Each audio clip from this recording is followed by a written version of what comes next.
79-year-old Estelle Marie Hargrove sat in the mahogany-paneled boardroom of Vance & Associates, her back straight as a garden stake, even as the world she had watered for 51 years turned to dust. Opposite her sat Wade, her 53-year-old stepson, whose eyes held the cold glint of a man measuring his own inheritance. The air in the room tasted of stale coffee and expensive cologne, a sharp contrast to the scent of lilies and damp earth that had defined her life. Wade leaned forward, his voice a low blade, as he explained that the new will left the funeral home, the family residence, and all assets to him and his sister Nina. Estelle looked at her daughter, 43-year-old Nina, but the younger woman was busy with her reflection in a silver mirror, refusing to meet the hazel eyes that had once stayed awake through every fever. Wade did not just take the keys, he took her dignity, sliding a blue envelope across the table as if paying off a debt. He told her she had 30 days to vacate the only home she had known since 1975, reminding her that she was never truly family, just the help who happened to sleep in the master bedroom. Inside that blue envelope was a check for $6,800, a pittance Wade called a generous tip for 5 decades of uncompensated contribution. To Wade and Nina, this was the final chapter, the moment they finally pruned the old growth from the family tree to make room for their own greed. They saw a stooped woman with snow-white hair and shaking hands, a relic of a past they were eager to pave over with luxury cars and social standing. What they did not see was the flame flickering behind the observant hazel eyes of Estelle, a fire that had been suppressed but never extinguished during the long years of bookkeeping and floral arrangements for the dead. As the fingers of Estelle brushed the cold paper of the eviction notice, she felt a strange, electric clarity settle over her heart, a sensation she had not felt since she was a young apprentice gardener in the rain. Wade and Nina believed they were casting her into the wilderness with nothing but a suitcase and a pittance. But what neither of them understood was that by locking the doors to her old life, they were inadvertently handing her the key to an empire they could not even imagine. What appeared to be the most humiliating day of her 79 years was actually the very first day of her real life. Though the path would lead her through the rusted gates of a mansion, everyone else in Savannah had spent 40 years trying to forget. Estelle stood up without a word, refusing the offer of the attorney to help her with her coat, her movement slow, but filled with a regal grace that made the expensive suit of Wade look cheap. She walked through the hallway, the sound of her loafers echoing like a ticking clock against the marble. Behind her, she could hear the laughter of Nina at something Wade whispered, a sound that cut deeper than any document.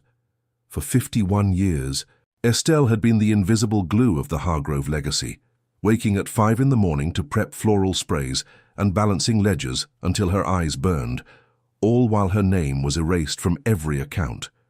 She had sold her own cottage in 1975 to fund the expansion of Leicester, a sacrifice that was now repaid with a 30-day notice to quit. The betrayal was a heavy weight in her chest, but as she stepped out into the humid Savannah air, she did not head for a lawyer. She clutched her handbag and looked toward Forsyth Street, where the shadows of the past were waiting. She was 79 years old, homeless and penniless. Yet for the first time in half a century, she was no longer waiting for a man to tell her where she belonged. The storm was coming, but she had spent a lifetime learning how to make things grow in the dark, and she was about to show her children what happens when you underestimate a woman who has nothing left to lose but her chains. If you have ever felt like a background character in your own family story, or if you have ever sacrificed your dreams only to be discarded when you were no longer useful, then the journey of Estelle is a mirror for your own soul. We often think that the end of our youth is the end of our power, but today you will witness what happens when an invisible woman decides to finally be seen. You are about to see how a single blue envelope and a pittance of a check became the foundation for a $2 million empire hidden behind layers of plywood and dust. This is not just a story about survival. It is a masterclass in poetic justice that will leave you cheering for the woman everyone else had written off as obsolete. The gates of the Caldwell mansion were rusted shut, and the rumors of a curse had kept the brave at bay for 40 years. But Estelle was not looking for a house that was easy to live in. She was looking for a sanctuary that was as broken and discarded as she was, a place where she could finally stop being the help and start being the master of her own destiny. The truth was, waiting behind 74 boarded-up windows, and as the 79-year-old widow reached for the iron latch, she knew that Savannah would never be the same again. To ensure you do not miss a single moment of this incredible transformation, and to see the breathtaking truth hidden inside those 74 boarded-up windows, make sure to subscribe to our channel right now. We are here to tell the stories of the millions of Estelles in the world whose voices have been silenced for too long, and your support helps us bring their light back into the world. You are about to see how a woman with $6,800 and a pair of garden shears turned a haunted ruin into a beacon of beauty that silenced her greedy children forever. Welcome to a journey where the forgotten become the formidable, and where the light always finds a way through the grime. This is the place where justice is not just served, it is meticulously crafted by hand, and where every discarded soul finally finds its true home. Stay with us as we open the doors to a mystery that has been waiting 40 years for the right woman to find the key. The world thought she was finished, but the master botanical illustrator was just beginning to sketch her most beautiful work yet. Every storm ends with the light, and today, that light belongs to Estelle. To understand the weight of the blue envelope Estelle held in that boardroom, we must travel back to a rain-soaked Tuesday in 1975, to a Savannah that smelled of salt air and blooming jasmine. Estelle was 28 years old then, an apprentice gardener at the botanical garden with soil under her fingernails and a heart full of dreams about glass conservatories and rare orchids. It was under the heavy, dripping canopy of a great magnolia that she first met Lester Hargrove, a young widower whose eyes were clouded with a grief so profound it pulled at her very soul. He was there with a silent, 5-year-old boy named Wade, and something about the way the man clung to the child's hand made Estelle believe she had found a purpose far greater than her botanical sketches. She saw a man who needed a foundation, a child who needed a mother's warmth and a legacy that was fracturing under the weight of loss.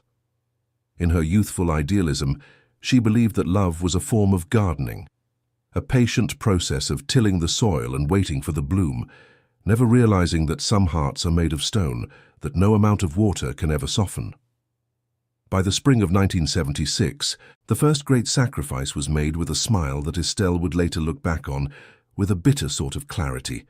She owned a small, sun-drenched cottage inherited from her grandmother, a place filled with jars of pressed petals and the half-finished stained glass panels she loved to craft in the moonlight. Lester needed capital to expand the funeral home, to buy the first modern hearses and renovate the viewing rooms on Drayton Street. Without a second thought, Estelle sold her sanctuary for $12,000, every penny of which was funneled into the Hargrove business accounts to build the walls that would eventually become her prison. She traded her shears for ledgers and her colored glass for black ink, convincing herself that by anchoring his world, she was securing her own. She became the silent engine of the expansion, the one who balanced the books while the city slept, and who ensured that every grieving family felt the quiet grace she brought to the funeral arrangements. She didn't mind that her name wasn't on the deed of the new building, because she believed her name was written in the heart of the man she had saved from the storm.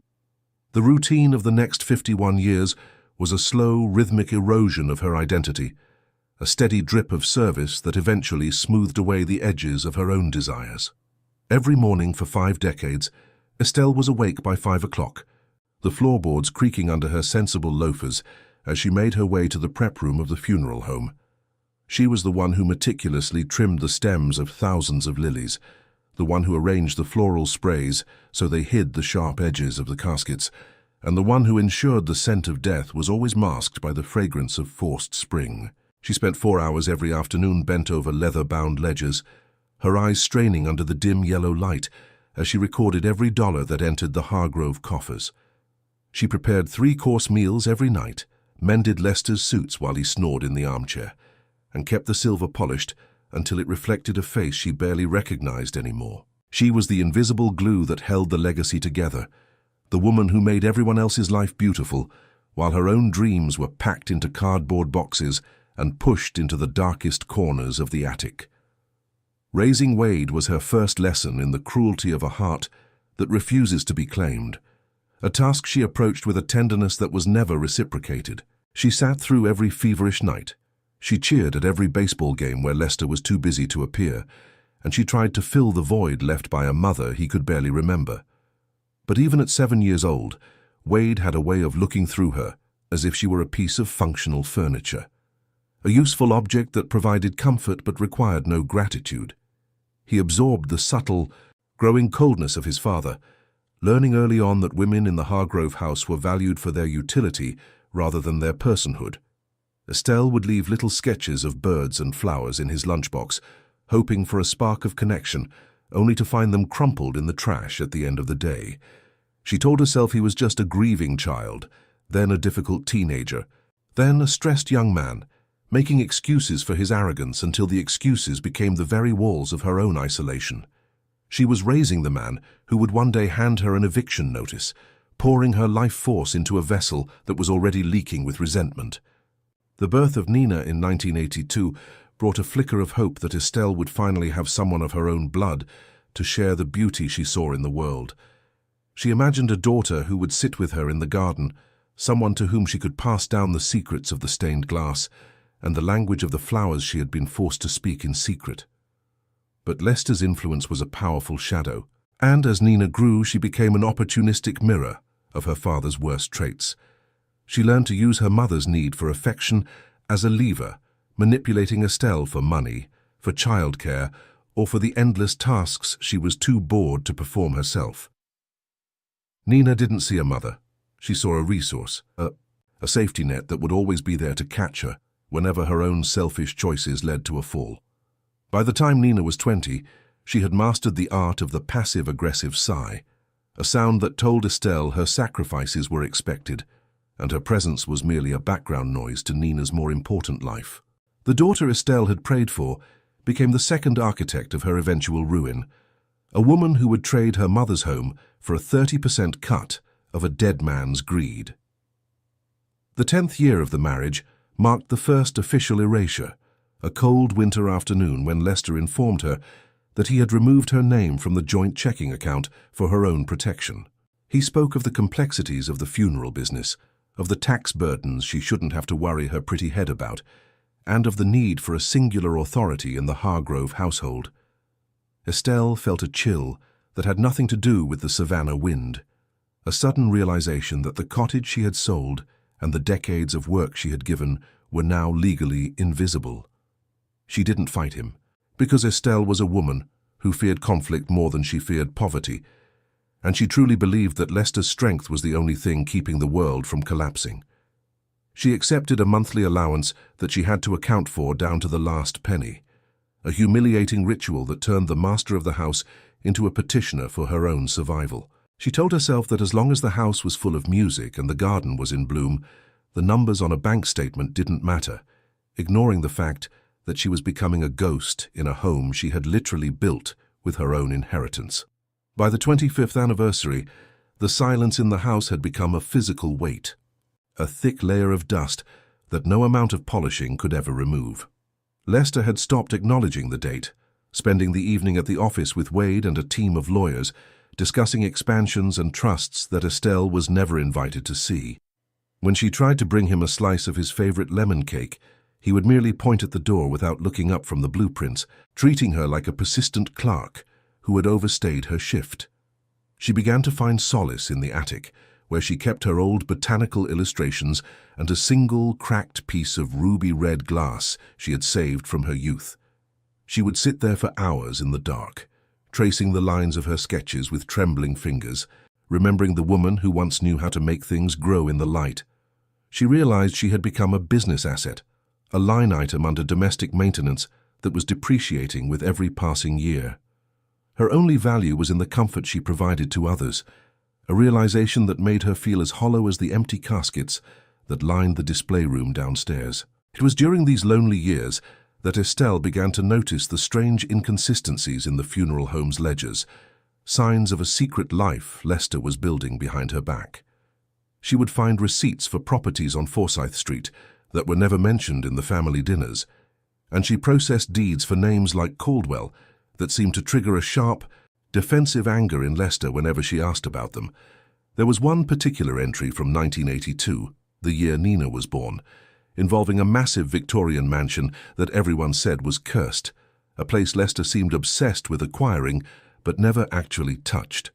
She saw the name Della Caldwell scrawled in his frantic, messy handwriting, a name that felt like a hidden key she wasn't supposed to find. But she was too tired, too beaten down by the daily grind of prep rooms and grocery lists to follow the thread of the mystery. She tucked the memory of those names away in the same corner of her mind, where she kept her dreams of stained glass, never imagining that the secrets Lester was hiding would one day become her only hope for a future. Wade's treatment of her shifted from indifference to active hostility as he began to take over the daily operations of the funeral home in his late 30s. He viewed Estelle not as the woman who had raised him, but as a squatter who was draining the resources that rightfully belonged to him and his sister. He would change the locks on the office doors without telling her, making her wait in the hallway with her ledgers like a disgraced student. He began to call her Estelle instead of any title of kinship, his voice dripping with a calculated coldness that reminded her every day that she was not a Hargrove by blood.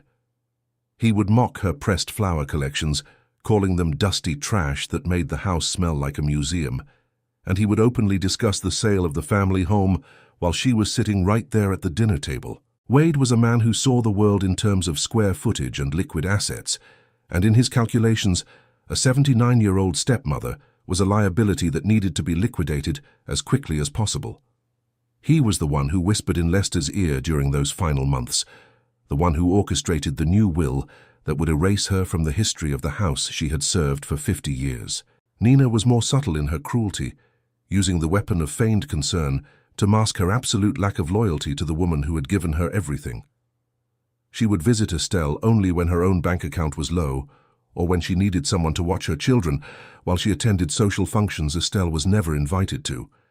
Nina would look at her mother's tired eyes and worn floral dresses with a pity that was more insulting than Wade's anger, suggesting that perhaps Estelle was getting too old to manage such a large house. She was the one who convinced Estelle to stop asking Lester about the updated will, claiming it was for her own health and that Dad would always take care of her. But behind the closed doors of the study, Nina was signing the agreements with Wade, securing her 30% of the estate in exchange for her silence, while her mother was systematically stripped of her rights. Nina didn't want the work of the funeral home or the history of the cottage. She wanted the payout, and she was willing to watch her mother walk into the street if it meant her own children would have a larger inheritance. In the final 3 months of Lester's life, as renal failure turned his skin to the color of old parchment, the betrayal reached its silent, suffocating peak. Estelle was his primary nurse, the one who changed his linens, who crushed his pills into applesauce, and who sat by his bed in the dead of night, listening to his ragged breathing. While she was performing the most intimate acts of devotion, Wade and the lawyers were in the next room, finalizing the documents that would make her a stranger in her own home.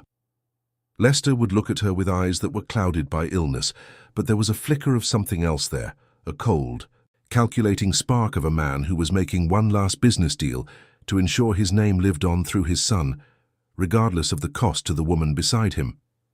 He never said thank you, he never told her where the new will was hidden, and he never acknowledged the $12,000 from 1976 that had started it all. He died in a house filled with the scent of the lilies Estelle had prepped that morning, leaving her with a legacy of 51 years of work and not a single legal claim to the ground she stood on. The 30 days after the funeral were a blur of humiliation, as the two people she had raised began to dismantle her life before the body of their father was even cold in the ground. Wade brought realtors into the house while Estelle was still in her mourning clothes, pointing out the features of the master bedroom as if she were a piece of wallpaper they intended to strip. Nina began to take the fine china and the silver from the dining room, claiming they were souvenirs for her children, leaving Estelle with empty cupboards and a growing sense of dread. The silence in the house was no longer the silence of peace, but the silence of a tomb that was being looted by the very people it was built to protect. Estelle moved through the rooms like a ghost, her hazel eyes wide with a shock that hadn't yet turned into the fire of the boardroom. She found herself standing in the kitchen, clutching a pair of vintage garden shears she had kept since her days at the botanical garden, the only thing in the entire house that truly belonged to her. She was 79 years old, her bank account held exactly $6,800, and the children she had loved were counting the minutes until she was gone.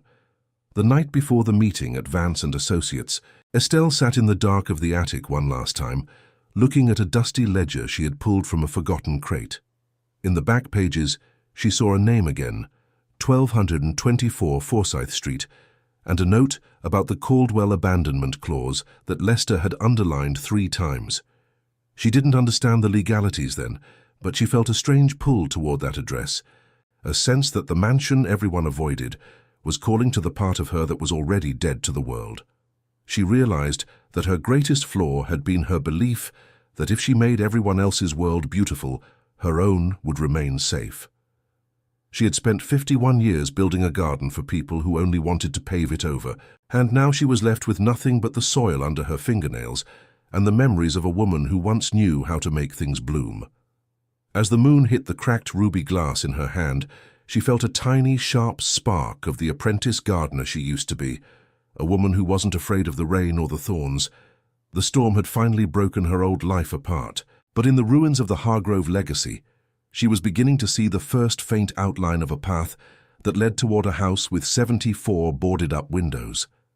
If you have ever felt like you were just a background character in your own family's life, or if you have ever sacrificed your dreams for people who discarded you the moment you were no longer useful, then the journey of Estelle is for you. We often think that at 79 the story is over, but as you are about to see, the most powerful chapters are often written in the dust of our greatest betrayals. Estelle is about to walk out of that boardroom and into a mystery that has been waiting 40 years for a woman with nothing left to lose and a pair of garden shears in her hand. You're about to witness the moment the invisible glue turns into a diamond, and how a woman with a pittance of a check found a way to reclaim the light that everyone else tried to extinguish. This is the foundation of a justice so poetic and so precise that it will leave you breathless, a reminder that the world can take your home, but it can never take the beauty you know how to create. Stay with us as we follow Estelle to Forsyth Street, where the rusted gates are about to open for the first time in 4 decades, revealing a truth that Savannah will never be able to forget. The mahogany-paneled boardroom of Vance and Associates felt less like a sanctuary of law and more like a sterile operating theater, where the past 51 years of the life of Estelle were being systematically dissected. Wade Sterling Hargrove arrived exactly 15 minutes late, a calculated move designed to signal that the time of the 79-year-old woman sitting before him was no longer of any value. He did not offer a greeting or even a glance toward the stepmother who had nursed him through childhood fevers. Instead, he made a grand show of checking his gold watch and adjusting his silk tie before sliding into a leather chair. Opposite him, Nina sat with a silver compact mirror open, her focus entirely on a stray eyelash, as if the imminent destruction of her mother's security were merely a background noise to her own vanity. The air was thick with the scent of expensive stationery and the cold metallic tang of institutional efficiency, a sharp contrast to the warm floral world Estelle had cultivated since 1975. Attorney Arthur Vance cleared his throat, his eyes darting briefly to Estelle with a flicker of professional pity before he broke the seal on a document dated a mere 6 months prior, a date that hit Estelle like a physical blow to the chest. The reading of the new will was not a revelation of legacy, but a clinical erasure of a woman's entire existence within the Hargrove family. Mr. Vance's voice droned on, detailing how Lester had seen fit to bequeath the entirety of the funeral home, the primary residence on Drayton Street, and all liquid assets solely to Wade, with a secondary trust established for the benefit of Nina. As the words uncompensated domestic contribution fell from the lawyer's lips, Estelle felt the floor beneath her sensible loafers begin to tilt, the legal terminology effectively stripping away 5 decades of bookkeeping, floral prep, and silent sacrifice. Wade leaned back, a thin, predatory smile touching his lips as he watched the hazel eyes of Estelle widen in a shock that she was too dignified to voice. Nina did not look up from her mirror, but her hand stilled for a fraction of a second, a silent admission that she had been a co-architect of this betrayal, trading the future of her mother for a 30% share of a dead man's greed. The room seemed to shrink, the heavy mahogany walls closing in as the 1975 version of Estelle, the young woman who had sold her own cottage to build this empire, was legally declared a stranger in her own home. When the lawyer finally reached for the blue envelope, the silence in the room became so heavy that the ticking of the grandfather clock in the corner sounded like a hammer against an anvil. He slid the paper across the table toward Estelle, a pittance of a check for $6,800 resting on top of a formal 30-day notice to quit the premises. Wade's voice cut through the stillness, cold and sharp as a scalpel, as he explained that the amount was a gesture of goodwill rather than a legal requirement, a final settlement for a tenancy that had reached its natural expiration. Estelle looked at the check, the ink still wet, and realized it represented less than $140 for every year she had spent balancing the Hargrove ledgers and masking the scent of death with lilies. Her hands began to shake with a violence she could not contain, the paper fluttering against the polished wood like the wings of a dying bird. Yet Nina merely sighed and snapped her compact shut with a sound like a gunshot. The legal eviction was not just a removal of a person from a building. It was the final, calculated demolition of the identity of Estelle, leaving her with a pittance in her pocket and a mountain of silence where her family used to be. The cruelty did not end with the loss of the house and the business. As Wade leaned forward to add a final layer of humiliation that made the air in the boardroom feel thin and unbreathable, he informed Estelle that the jewelry she had worn for decades, pieces Lester had given her for anniversaries she had celebrated alone, were technically estate property and must be returned to the safe by the end of the business day. He spoke of asset protection and inventory audits as if he were discussing a warehouse of outdated stock, rather than the sentimental tokens of a half-century of marriage. Nina added her own sharp note to the discord, suggesting that Mom probably wouldn't have much use for pearls and emeralds in whatever small apartment she could afford on such a limited budget. Every word was a needle, every sentence a stitch in the shroud they were wrapping around her life while she was still breathing and sitting right in front of them. The realization that they had planned this for months, perhaps years, while she was crushing Lester's pills and changing his linens, turned the blood in her veins to ice water. She was being stripped of her memories, her dignity, and her security, all while the people she had raised watched the clock and waited for her to disappear. The final blow came not from the lawyer or the documents, but from a whisper that Wade delivered as he stood up to conclude the meeting, leaning close enough for Estelle to smell his expensive scotch. He told her that Lester had always privately lamented that she was far too expensive for the level of service she provided, and that she should consider the pittance in the envelope a generous tip for 51 years of domestic maintenance. The words were a calculated poison, designed to ensure that she left the room not just impoverished, but entirely broken in spirit, doubting every memory of the man she had served. Estelle's vision tunneled until the only thing she could see were the perfectly polished black leather shoes of her stepson, shoes that had been paid for by the very ledgers she had meticulously kept, until her eyes burned. She felt a scream rising in her throat, a lifetime of suppressed dreams and silenced opinions fighting for air, but she forced herself to swallow it down until it tasted like copper and bile. She stood up with a slow, agonizing grace, refusing to acknowledge the hand the attorney offered to help her with her coat, and walked toward the door in a silence that was louder than any roar of anger. Behind her, she heard the sound of a text notification on Wade's phone, a mundane beep that signaled the world was moving on before she had even cleared the threshold. When Estelle returned to the house on Drayton Street, she found that the 30-day notice was merely a legal formality that Wade had no intention of respecting with any sense of decency. A massive white moving truck was already parked at the curb, and two men in stained coveralls were hauling the heavy oak dining table across the porch, the legs scraping against the wood like a dying animal. Wade had not even waited for the ink on the eviction notice to dry before initiating the physical dismantling of her world, a violation that felt more intimate and painful than the meeting in the boardroom. She walked into the foyer to find the rugs rolled up and the walls stripped of the botanical prints she had framed herself in the early 80s, leaving pale rectangles on the wallpaper like scars from a long-forgotten surgery.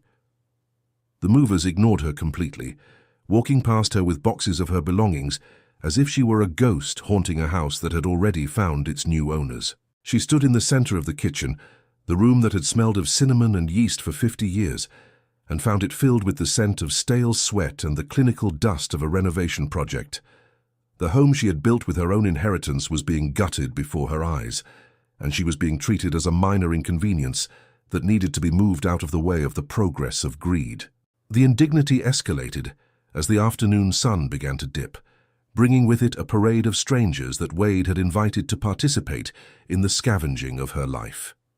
He arrived with 3 different realtors, walking them through the master bedroom while Estelle was still trying to pack her modest collection of floral print dresses into a single battered suitcase. He pointed out the crown molding and the original hardwood floors as if they were his own achievements, never mentioning that Estelle had spent 3 months in 1978 hand-stripping the old paint from those very boards. The realtors looked at her with a fleeting, uncomfortable curiosity before turning their backs to discuss square footage and market value, their voices echoing in the increasingly empty rooms. It was a systematic exercise in invisibility, a demonstration of the power Wade now held to erase her presence from the very air she breathed. She was standing in her own bedroom, holding a pair of worn loafers, while men in suits decided which walls to knock down to create the open-concept living space their future buyers would demand. The house was no longer a home. It was a commodity, and she was the depreciated asset that had finally reached a value of 0 in the Hargrove family accounts. Nina arrived shortly after, but she did not come to offer comfort or a place to stay. She came to ensure that she secured her own share of the smaller treasures before they were lost to the movers.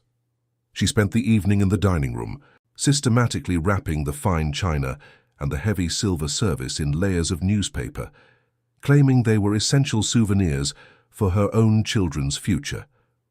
Nina took the crystal glasses Estelle had used for every Christmas dinner. Nina took the silver candlesticks that had been a gift from Estelle's own mother. Nina took the lace tablecloths that Estelle had spent years mending by hand in the quiet hours of the night. She worked with a frantic, focused energy, her eyes never meeting those of the mother who was watching her dismantle the history of their family meal by meal. Whenever Estelle tried to speak, Nina would offer a sharp, defensive sigh, reminding her that she had to think about her own family now, and that Estelle had already had her time in the sun. The betrayal was no longer a legal document.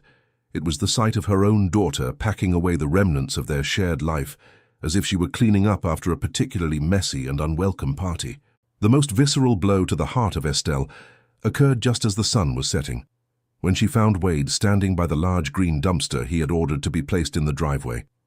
He was holding her 50-year-old collection of pressed flowers, thousands of delicate specimens she had gathered from the Savannah Gardens and preserved in heavy vellum books.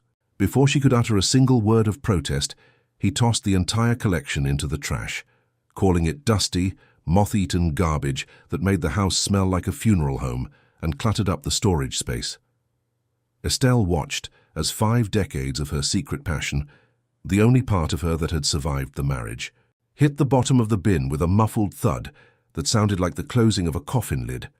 The scent of dried jasmine and old paper wafted up from the dumpster, a ghost of the woman she used to be before she traded her shears for the Hargrove ledgers.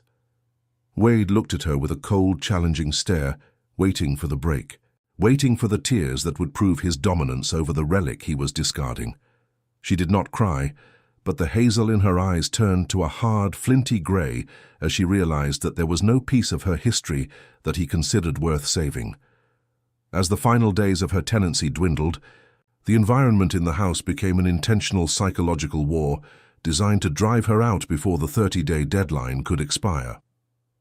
Wade changed the locks on the funeral home office and the internal study, preventing her from accessing even the basic records of her own decades of work. He left a glossy, brightly colored brochure for a low-income government nursing home on the kitchen table, the word affordable circled in thick red ink as a silent suggestion for her future. Every time she walked into a room, the conversation between Wade and the contractors would stop abruptly, replaced by a heavy, mocking silence that followed her until she retreated to the attic. She began to eat only tea and toast, moving through the halls like a shadow that had forgotten how to cast a reflection, her presence reduced to a whisper in a house that was already shouting with the noise of demolition. She realized that they were not just taking her home. They were trying to convince her that she no longer existed, that the 79-year-old woman in the mirror was a mistake that needed to be corrected. The invisibility she had felt for 51 years had finally become a weapon used to erase the very ground she stood on. The night before her final departure, the house felt like a hollow shell, the echoes of the mover's boots still vibrating in the floorboards as Estelle sat on a single kitchen chair. She looked at her aged hands, the skin like translucent parchment over blue veins, and felt the terrifying weight of a world that had no place for a widow with a $6,000 check and no credit history. She thought of the cold mahogany boardroom and the way Wade had whispered that she was too expensive, a phrase that burned in her mind like a brand. For the first time in half a century, she felt the sheer, terrifying scale of her own isolation, a mountain of silence that stretched from her doorstep to the edges of the city. She realized that she had been a guest in her own life, a temporary employee who had forgotten to check her contract, and now the shift was over and the lights were being turned out. The fear was a cold stone in her stomach, but beneath the fear, there was a tiny, jagged spark of the apprentice gardener who once knew how to make things grow in the rain. She reached into her pocket and felt the cool, oily steel of her vintage garden shears, the only tool that remained of the woman who had once dreamed of glass houses and rare orchids. When the sun rose on the 30th day, Estelle Marie Hargrove walked out of the house on Drayton Street with a single battered suitcase and 2 boxes of botanical sketches that Wade had deemed too worthless to throw away. She did not look at the movers who were already stripping the front door of its brass knocker, nor did she acknowledge the luxury SUV idling in the driveway with Wade and Nina inside, waiting to reclaim the territory. She walked to the center of the kitchen, placed the keys to the house on the bare marble counter, and walked out of the front door without a single word of goodbye or a backward glance. The sound of the door clicking shut behind her was the final note in the symphony of her first life, a sound that echoed through the quiet Savannah street like the end of an era. She clutched her handbag, her back straight, and her snow-white hair catching the morning light, and began the 20-minute walk toward the shadows of Forsyth Street. Behind her lay 51 years of service that had been repaid with a blue envelope and a pittance, but ahead of her lay a house with 74 boarded-up windows that was waiting for a woman who finally knew the value of her own hands. The gates of the Caldwell mansion were a rusted web of iron that looked as if they had been woven by a spider of immense and ancient patience, blocking the world from a truth that had been rotting in the dark for 40 years. Estelle stood before the towering Victorian ruin, the salt air of Savannah whipping her white hair around her face as she looked at the peeling white paint and the jungle of thorns that had swallowed the porch. To the rest of the city, this was a cursed relic, a place where the air tasted of damp earth and the wind whistled through the chimneys like the ghosts of the abandoned. But as Estelle reached for the iron latch, her hazel eyes did not see the grime or the plywood.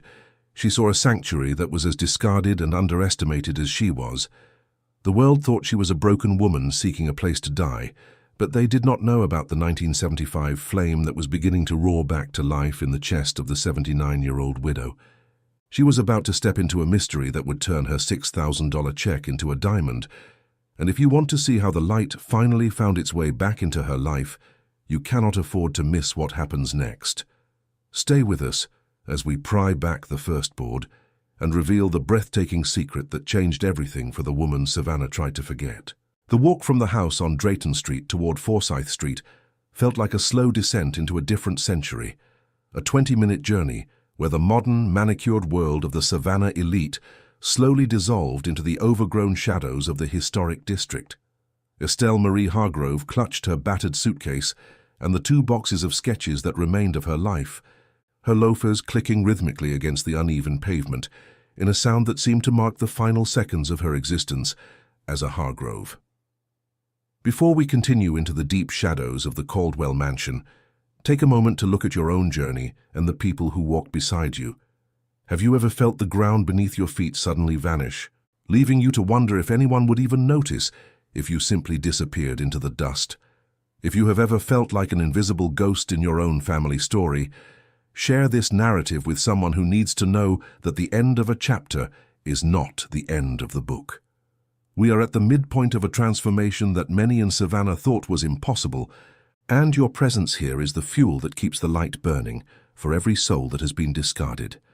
What happens next is a testament to the power of a single decision made in the absolute dark, and we want to know if you believe Estelle has the strength to pry open the secrets of a house that has been dead for 40 years. The gates of 1224 Forsyth Street stood like a rusted web of iron, a silent sentinel that had spent 4 decades guarding a history the rest of the city had agreed to bury under a layer of superstition and neglect. Estelle stopped before the towering Victorian structure, her hazel eyes taking in the scale of the decay that had swallowed the 3-story colonial hybrid since the mysterious disappearance of Della Caldwell in 1982. The white paint was no longer white. It was the color of a bruised bone, peeling away in long, dry strips that fluttered in the salt air like the skin of a shedding snake. To the neighbors, this was the cursed house, a place where the air grew heavy and the birds refused to sing, but to a woman with $6,800 and a 30-day eviction notice, it looked like the only honest face left in Georgia. The jungle of thorns and invasive ivy had climbed the porch columns, wrapping around the railings with a suffocating grip that mirrored the way Wade and Nina had tightened the noose around her own neck. Estelle reached for the iron latch, the cold metal biting into her palm with a familiar grounding sting that reminded her she was still very much alive and capable of opening doors that others feared to touch. Inside the rusted gates, the silence was a physical weight, a thick blanket of neglect that seemed to muffle the distant sounds of the city and the judgmental echoes of the boardroom she had just fled. The scent of damp earth and ancient, undisturbed dust wafted from the foundations, a pungent reminder that nature was slowly reclaiming what architecture had abandoned to the moths and the mold. Every one of the 74 windows was a blind eye, covered in rotting sheets of grey plywood that had been nailed shut so long ago the wood had begun to merge with the Victorian window frames. The temperature dropped by 10 degrees as she stepped onto the sagging porch, the air tasting of limestone and the metallic tang of old rain trapped in the gutters since the last great storm. She could hear the wind whistling through the high chimneys, a low melodic groan that sounded less like a warning and more like a long, exhausted sigh from a house that was tired of being lonely. Estelle set her suitcase down on the warped boards, her back straight despite the exhaustion that threatened to pull her into the soil, and realized that for the first time in 51 years, she was the only person who had the right to decide what happened in the space she occupied. The first night in the Caldwell mansion was a descent into a specific, crystalline terror that Estelle had never allowed herself to feel during the busy decades of prepping floral sprays and balancing ledgers for a man who didn't love her.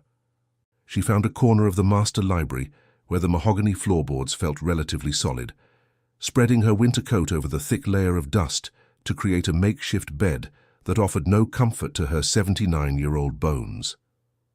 The darkness was absolute, a heavy velvet shroud that forced her to listen to every creak of the settling timber and the scuttle of creatures that had claimed the halls long before she arrived with her pittance and her pride.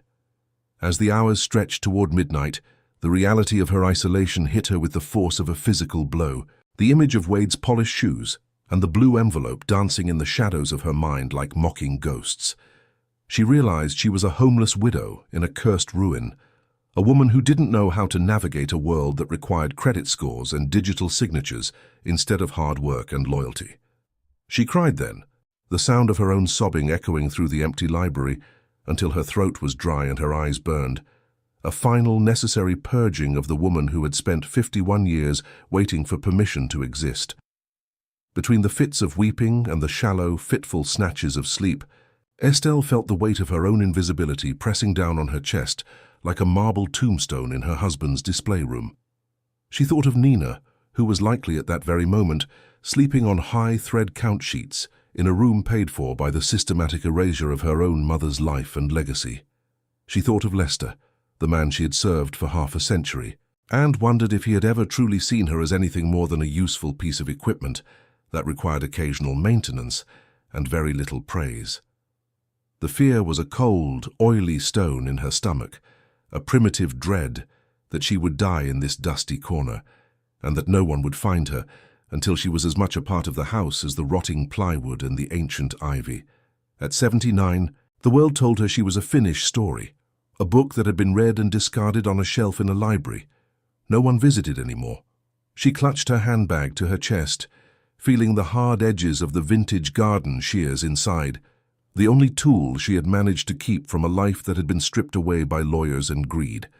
In that deepest hour of the night, she was no longer the glue of the Hargrove legacy. She was a solitary spark in a vast dark desert, wondering if the dawn would bring a reason to stand up or a final silent surrender to the dust. The dawn did not arrive with a fanfare or a miracle, but with a single sharp sliver of light that fought its way through a crack in the plywood covering the eastern library window. Estelle woke with a start, her limbs stiff and her breath visible in the chilly morning air, her hazel eyes tracking the movement of that golden beam as it cut through the gloom of the library. As the sun rose higher, the light hit a jagged edge, hidden behind a moth-eaten velvet curtain, erupting into a sudden, breathtaking flash of vibrant ruby red that illuminated the dust motes like falling diamonds. Estelle pulled herself up, her joints protesting as she moved toward the window, her breath catching as she realized the color wasn't coming from a gem or a fire, but from a piece of glass. It was a tiny accidental revelation, a sliver of hand-blown ruby glass that had been hidden behind the boards for 40 years, glowing with a fire that seemed to mock the decay surrounding it. In that moment, the 1975 version of The Apprentice Gardener felt a jolt of recognition, a memory of how things that look dead are often just waiting for the right season and the right hand to bloom again. The house wasn't a tomb, it was a vault, and the light was telling her that the most beautiful things are often the ones the world tries hardest to hide from the sun. The decision to stay was not a dramatic speech, but a silent, methodical act of opening her suitcase and removing the vintage garden shears that had been her only companions on the walk to Forsyth Street. Estelle walked to the front door, her movements slow but filled with a new electric purpose that smoothed the lines of exhaustion on her face and cleared the fog from her hazel eyes. She began to clear the thorns from the porch steps, the sharp metallic snip of the blades echoing through the quiet morning like the first notes of a new symphony played in a dead theater. Each branch she cut, each vine she pulled away from the stone, felt like a strike against the chains Wade and Nina had tried to wrap around her spirit in that mahogany boardroom. She was not a bookkeeper or a domestic servant anymore. She was a woman with a pittance in her pocket and a lifetime of knowledge about how to make the earth obey her will and reveal its secrets. By noon, she had cleared a narrow path to the street, her hands covered in scratches and her white hair dusted with cobwebs, yet she felt a surge of energy she had not known since her youth. She looked at the 74 boarded windows and didn't see an obstacle. She saw a challenge that was waiting for the meticulous, resilient hands of a woman who had spent 51 years mastering the art of the invisible. It was during the third hour of her battle with a particularly stubborn patch of climbing wisteria that a voice drifted over the iron fence, startling her into dropping her shears onto the gravel.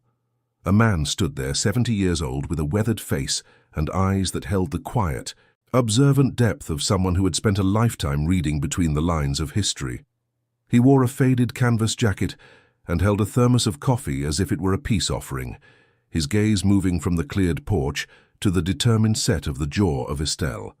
He told her that his name was Thomas Alistair Fleet and that he lived in the carriage house behind the mansion, a place where he had watched the dust settle on the Caldwell legacy for longer than he cared to remember. He remarked that it was a lot of spirit for a woman with such small tools and asked if she might have a use for a crowbar and a pair of professional loppers he had sitting in his shed. Estelle looked at the stranger, her eyes wary of another man offering to manage her world, but she saw a mirror of her own obsolescence in his tired, respectful smile. He wasn't there to take her space or her dignity. He was a man who knew what it felt like to be a relic, and he was offering her the one thing the Hargroves never could, a partnership based on the shared labor of the forgotten. Thomas did not wait for a formal invitation, but returned minutes later with a heavy iron crowbar and a thermal carafe that smelled of real, strong coffee, a scent that felt like a bridge back to the world of the living.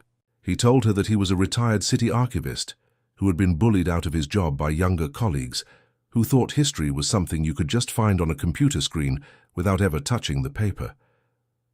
As they sat on the porch steps in the pale Savannah sun, he shared the rumors of the Caldwell Abandonment Clause, a piece of local law that suggested the house might belong to anyone brave enough to restore its structural integrity. Estelle felt a chill that had nothing to do with the wind, a sudden realization that the dusty ledger she had seen in the Hargrove attic was a map to the very ground she was standing on. She looked at the massive, boarded-up windows and felt the weight of the $6,800 check in her pocket, a pittance that was suddenly vibrating with the potential of an empire. Thomas handed her the crowbar, his hand steady as he pointed toward the library window where the ruby light had first appeared, and told her that the city only saw a ruin because they never looked past the dust. The first board was about to come down, and as Estelle gripped the iron tool, she knew that the secret hidden behind the plywood was about to turn the world of Wade and Nina into cold, grey ashes. The library of the Caldwell mansion was a cavern of forgotten knowledge, where the heavy scent of rotting leather and limestone dust seemed to swallow the very air Estelle breathed. She moved with a stiff but determined grace, her vintage loafers clicking softly against the warped mahogany floorboards that had not felt the weight of a living soul in 4 decades. Thomas stood by the towering eastern window, his weathered hands gripping the iron crowbar with a strength that belied his 70 years, his eyes fixed on the grey, weathered plywood that blocked the morning sun. The wind outside groaned through the high chimneys, a low and mournful sound that felt like the house was bracing itself for a long-delayed surgery. Estelle reached out to touch the moth-eaten velvet curtains, the fabric crumbling into grey powder under her fingertips, revealing the jagged, rusted nails that held the boards in place. She felt a strange, electric hum vibrating through the wood, a sensation that had nothing to do with the Georgia wind and everything to do with the secret that had been waiting since 1982 for a woman who knew the value of things the world had discarded. With a sharp, metallic screech that echoed through the empty halls like a cry of pain, Thomas jammed the crowbar into the gap between the window frame and the first sheet of plywood. Estelle stepped forward, her snow-white hair catching the dim light, and placed her smaller, parchment-skinned hands over his, adding the weight of her 51 years of silent endurance to the lever. The wood resisted with a stubborn, dry groan, the sound of ancient fibers snapping under the pressure of a century of neglect and the desperate need for revelation. As the nails began to yield, a smell of trapped cedar and ozone wafted from the darkening crevice, a pungent reminder of the day Della Caldwell had sealed her sanctuary away from the eyes of a world that only valued what it could sell. The physical effort sent a sharp ache through the joints of Estelle, but she did not pull away, her hazel eyes fixed on the sliver of space where the darkness was starting to bleed. One final, violent shove from Thomas sent the first board crashing onto the porch outside, the sound of the impact vibrating through the floorboards and into the very soles of the loafers Estelle wore. The sudden eruption of light was not the pale, dusty yellow of a Savannah morning, but a violent and breathtaking explosion of ruby red that turned the entire library into a kaleidoscope of living fire. Estelle gasped, her hand flying to her throat as the sun hit the glass, revealing a life-sized bleeding heart vine crafted from over 400 individual pieces of hand-blown, rippled glass. The texture of the petals was so realistic they seemed to sway in a phantom breeze, catching the light in a way that made the deep crimson centers pulse like a beating heart against a background of emerald leaves. The glass was thick and cool to the touch, smelling faintly of the linseed oil and lead used to seal it 40 years ago, a physical testament to a level of craftsmanship that had vanished from the modern world.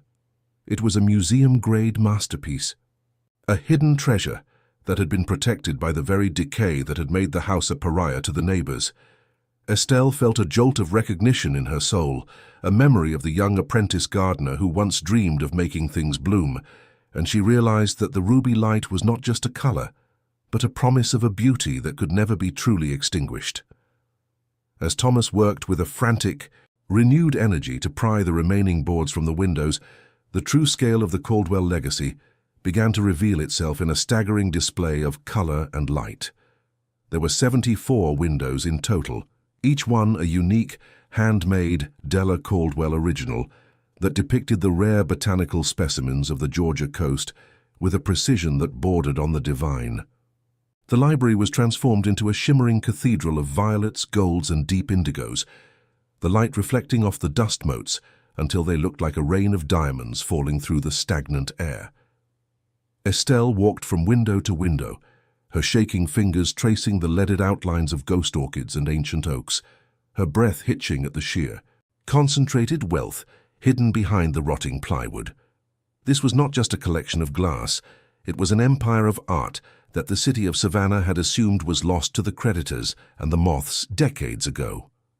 The 74 windows were worth more than the entire Hargrove estate combined, a realization that turned the $6,800 check in her pocket into a weapon of absolute poetic justice for the woman everyone had tried to bury.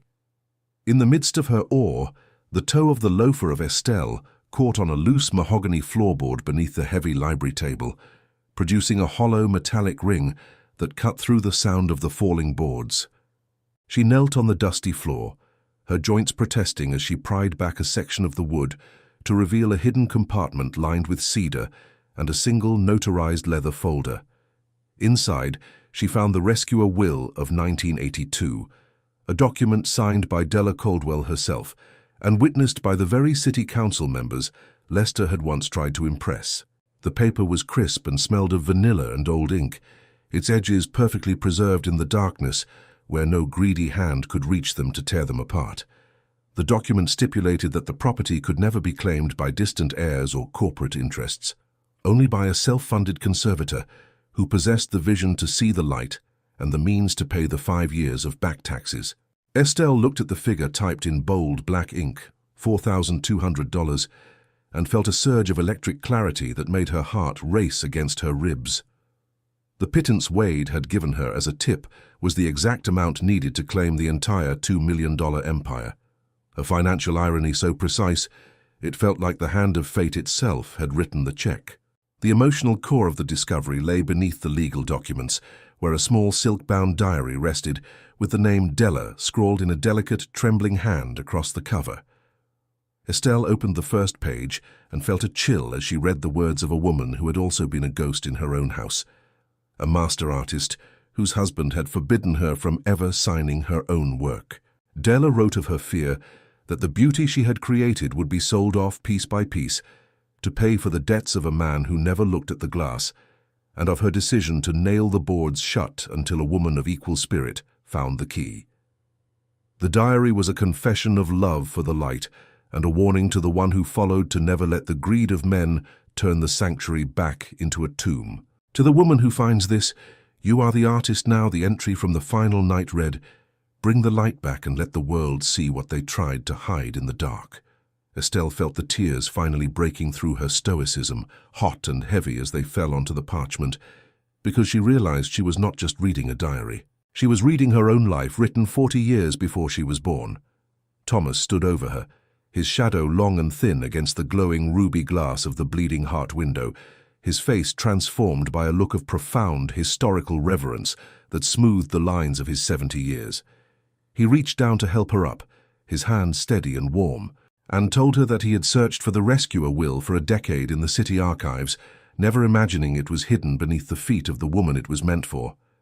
He explained that with the tax receipt and the notarized will, the city of Savannah would have no choice but to issue a deed of absolute ownership within 48 hours, bypassing every legal obstacle Wade and Nina could ever hope to construct. Thomas looked at the 74 windows and then back at Estelle, his voice a low, respectful whisper as he told her she was the first person in 40 years who had looked at the glass instead of the boards. He was no longer just a retired archivist or a lonely neighbor. He was the primary witness to the resurrection of a legacy, and he was ready to stand beside her as she turned the dust of her past into a diamond. The pittance of a check was no longer a sign of her failure, but the final, mechanical piece of a trap that was about to snap shut on the family that had discarded her. Estelle stood at the center of the library, the light from 74 windows washing over her snow-white hair and turning her floral dress into a garment of violet and gold. She looked at her aged hands and saw them not as tools of domestic service, but as the instruments of a master curator who was about to build a sanctuary for every forgotten soul in Savannah. The invisibility she had worn for 51 years fell away from her shoulders like a heavy grey shroud, replaced by a regal and unyielding sense of purpose that made the shadows of the boardroom feel like a distant, harmless dream. She thought of Wade and Nina counting their stolen silver and real estate, and she felt a surge of cold, strategic fire that made her hazel eyes glow with a brilliance they had not known since 1975. She was 79 years old, a homeless widow with a pittance in her pocket, and she had just become the most powerful woman in the historic district, a reality that the world was about to discover one window at a time. The reconstruction was about to begin, and as she gripped the leather diary of Della Caldwell, she knew that the light she had found would be the very thing that burned the Hargrove legacy to the ground. As the sun reached its zenith, casting long, vibrant shadows of emerald and violet across the dusty library floor, Estelle stood at the center of her new empire, with the rescuer Will held firmly against her chest. She looked at Thomas, whose eyes were bright with a reflected fire he had not felt since the city archivist told him he was obsolete, and she saw the first faint outline of a partnership that would change the history of Savannah. The $6,800 check from Wade was no longer a pittance or a tip. It was the seed money for a botanical glass sanctuary that would make the Hargrove Funeral Home look like a forgotten grave in a field of weeds. She felt the weight of her 79 years shifting from a burden of service to a foundation of power, a realization that made her back straighten and her chin lift with a regal, unyielding grace. The boards were down, the light was back, and the woman the world had tried to erase was finally ready to sign her own name in the annals of the living. But as she looked toward the rusted iron gates, she knew that Wade and Nina were already counting their stolen silver, unaware that the ghost they had evicted was about to return with a fire they could never hope to extinguish. The 18 months that followed the opening of the first boarded window were a symphony of restoration that transformed the cursed Caldwell mansion into a shimmering white and glass beacon that the Savannah Historic District now whispered about with a mixture of awe and envy. Estelle Marie Hargrove no longer moved with the stooped, invisible caution of a domestic servant. She stood at the center of the grand conservatory, her snow-white hair styled in a chic modern cut that caught the light of the 74 masterworks surrounding her. The air in the house no longer tasted of limestone dust and ancient decay, but was filled with the intoxicating scent of night-blooming jasmine and the crisp, clean aroma of expensive floral preservatives. She wore a silk blouse the color of a summer sky, its smooth texture a constant reminder of the life she had claimed for herself with a pair of vintage shears and a pittance of a check. The Caldwell Glass House had become the most sought-after destination in the city, a sanctuary where wealthy socialites paid $20 just to walk through the gardens and hundreds more to attend the botanical art classes. Estelle now led with a regal and effortless authority. The financial transformation was as staggering as the physical one, a reality that Estelle tracked in a new ledger where her own name was the only one written on the masthead of every account. The school and gallery were now generating $23,000 in monthly revenue, a figure that made the $340,000 annual income of the Hargrove Funeral Home look like a modest, stagnant memory. She had been featured in Architectural Digest under a headline that called her "The Widow Who Found an Empire in the Dust," a title that she wore with a quiet, satisfied irony that no one in Savannah could miss. Thomas Alistair Fleet remained her constant companion and business manager, his weathered face now bright with the energy of a man who was no longer obsolete, but essential to the preservation of the city's most beautiful secret. Together, they had built a foundation for female artists that offered the very support and recognition Estelle had been denied for 51 years. She was no longer a ghost in someone else's legacy.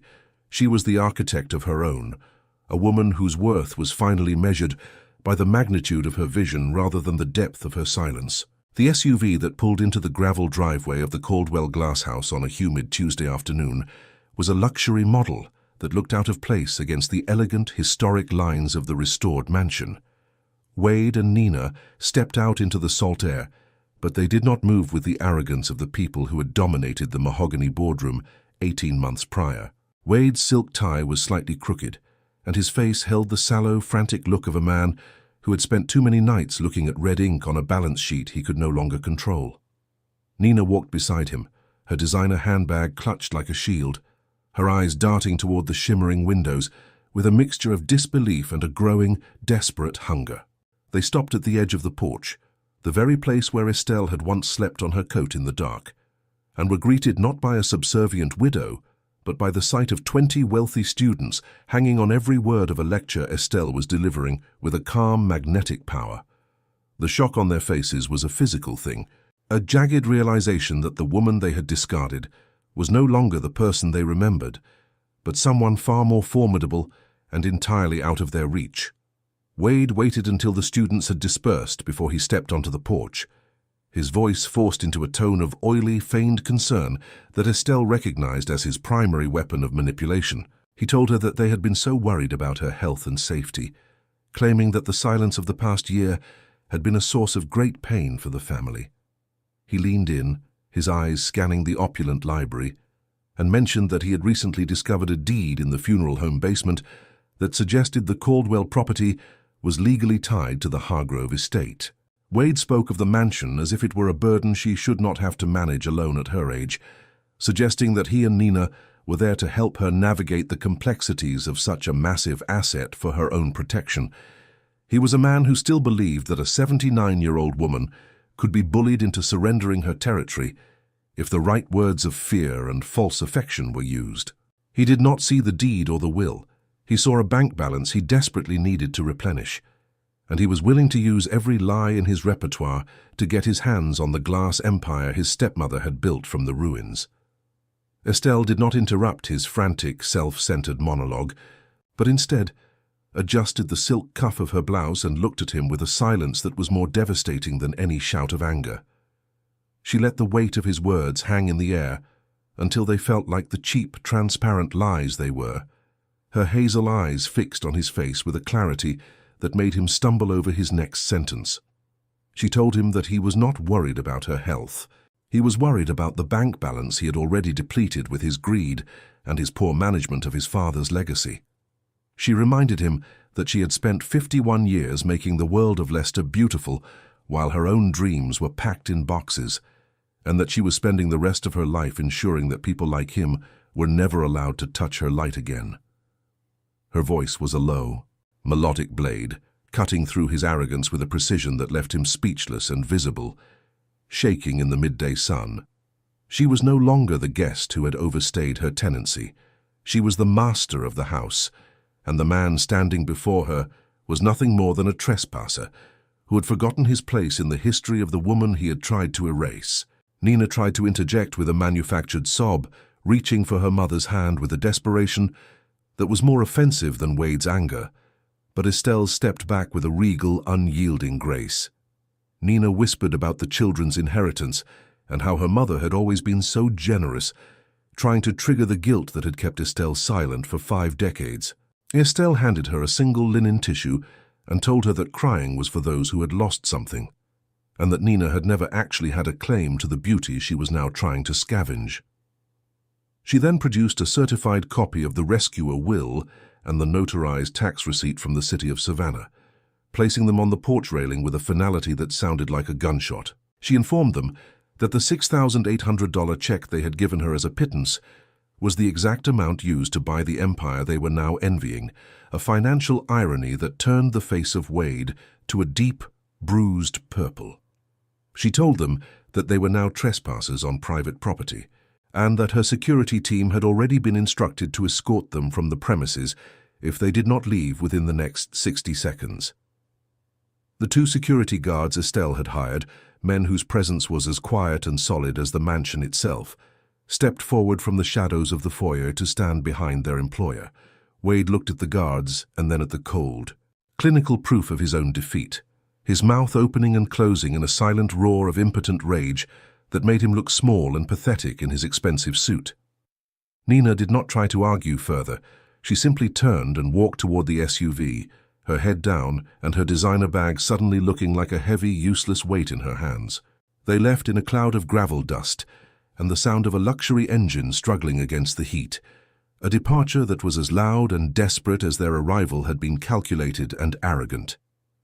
Estelle watched the gates close behind them, her back straight and her chin lifted, her snow-white hair catching the golden savanna light as she watched the last remnants of the Hargrove family disappear from her world. She was 79 years old, and she had just finished the most important piece of work of her life, a masterpiece of justice that was signed in her own name and sealed with the truth they had tried to hide.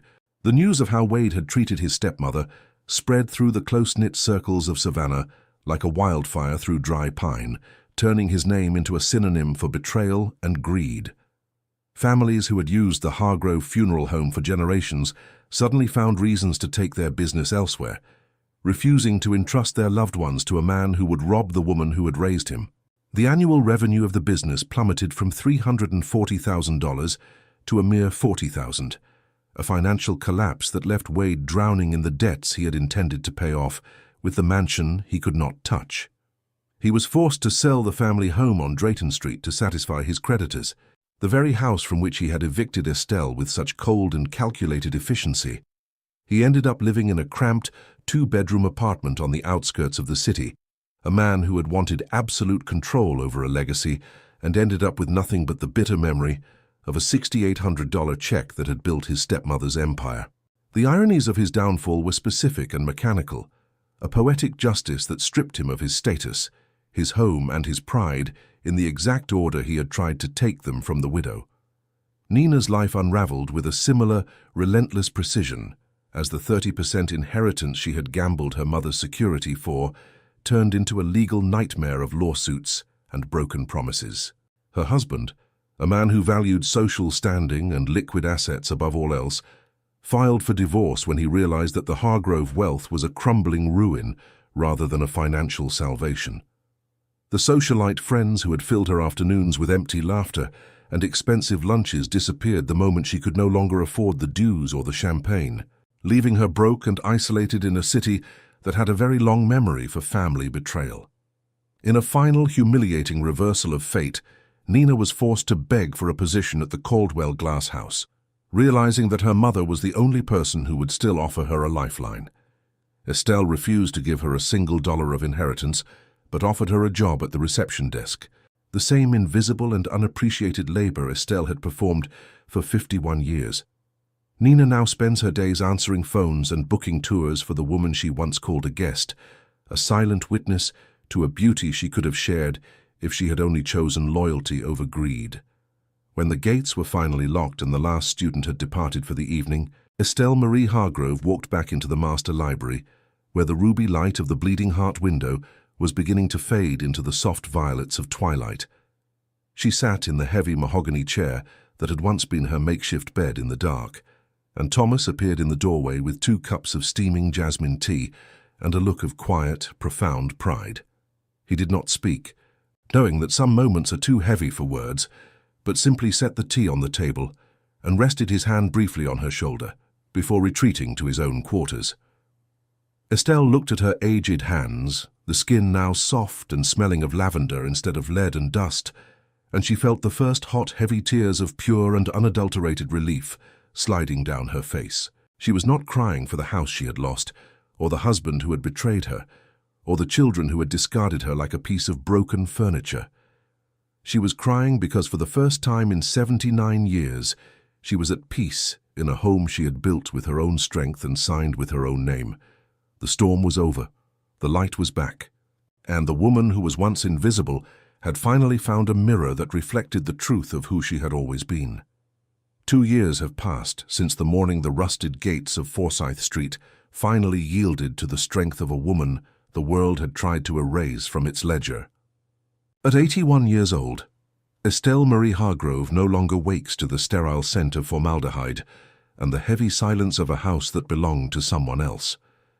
Instead, her mornings begin in the heart of the great conservatory, where the air is a living tapestry of damp earth blooming night jasmine and the crisp ozone scent of the glass polishing spray she uses with a meditative grace. The 74 windows of the Caldwell mansion now shimmer with a brilliance that has redefined the Savannah skyline, turning the once cursed ruin into a sanctuary of light that draws visitors from across the country. Estelle moves through the shimmering corridors of violet and gold, not as a ghost, but as the master of a botanical empire that generates $23,000 every month in art sales and tuition fees. She is no longer the invisible glue of the legacy of the dead man, but the vibrant beating heart of a foundation that ensures no woman in the historic district ever has to trade her dreams for a place to sleep. The most profound shift in the life of Estelle is not found in the bank balances or the Architectural Digest features, but in the quiet, measured justice that now defines the hallways of her home. Every morning as she descends the grand mahogany staircase, she passes the reception desk, where Nina sits with a headset and a stack of tour bookings, her designer handbags replaced by a sensible work uniform and a schedule she cannot negotiate. Estelle did not give her daughter the inheritance she craved, but she gave her the one thing Nina had never truly possessed, which was the dignity of hard work and the reality of a paycheck earned by service. There is a cautious peace between them, a bridge built on strict boundaries, and the understanding that the mother who once accepted every crumb of affection is gone forever. Nina watches from behind the desk as her mother leads groups of young female artists through the glass galleries, seeing a woman who is respected not for who she married, but for the beauty she created with her own two hands. Wade remains a distant, flickering shadow in the outskirts of the city, a man whose greed consumed the very legacy he tried to steal, while Estelle sits in the library with Thomas Alistair Fleet, sharing tea and plans for the next wing of the conservatory. Sitting in the master library surrounded by the shimmering ruby light of the Bleeding Heart window, Estelle often reflects on the 51 years she spent waiting for a man to give her a home and a purpose. She realizes now that she was never the guest or the help, but the one who had been building the walls and watering the gardens all along, even when her name was absent from the deeds. She told Thomas as the sun began to dip below the savannah horizon that she had spent her life waiting for someone to open the door, only to realize she was the one holding the key the entire time. Her journey from a discarded widow with a pittance to the celebrated curator of the Caldwell Glasshouse is a testament to the fact that it is never too late to stop being a ghost in the story of someone else and start being the master of your own destiny. This transformation is not just a story of survival, but a masterclass in the power of resilience and the unwavering belief that beauty can always find a way through the grime if you are brave enough to pry back the boards. As the evening light turns the library into a kaleidoscope of emerald and indigo, the story of Estelle reaches its final notes, leaving behind a legacy of light that will burn long after the greed of the Hargroves has turned to dust. Thank you for staying with us until the very end of this incredible journey, and for witnessing the moment that Estelle Marie Hargrove finally stepped into the light she was born to share. We know that there are millions of women in the world today who feel just like Estelle felt in that mahogany boardroom, invisible, undervalued, and discarded by the very people they sacrificed everything for. Perhaps you are currently sitting in a house that feels like a prison, or maybe you are holding your own version of a pittance of a check, wondering if it is too late to start over at 40, 60, or 80 years old.